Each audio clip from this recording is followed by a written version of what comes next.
Fala galera do YouTube, hoje nós vamos ensinar vocês como definir o toque usando este aplicativo. Agora entendi. Você clica em gravações salvas. Tô indo. Fala galera do YouTube, estou trazendo mais um vídeo para vocês.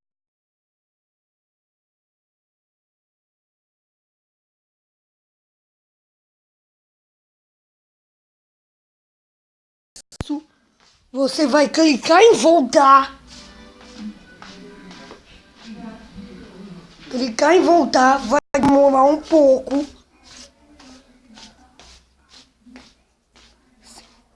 E você clica nesse igual, gravações salvas, vai estar esse daqui.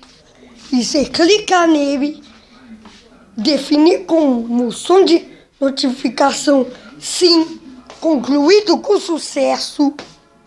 E você vai clicar aqui em configurações, som, notificações, muda a voz com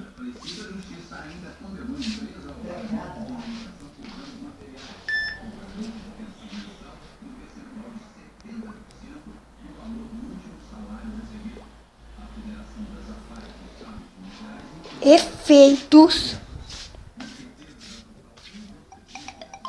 E você clicar nesse,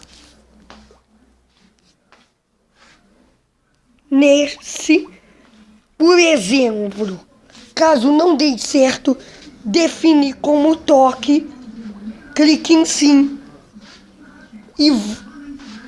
e volta.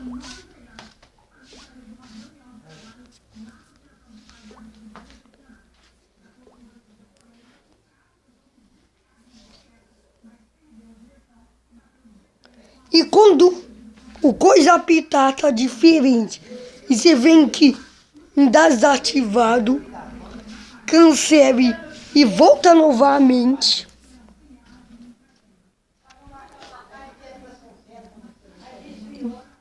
E definir com som de notificação e clique em sim e esperar notificar que vai dar isso. E assim que te notificar, você vem aqui em som, já vai estar com a voz e os efeitos.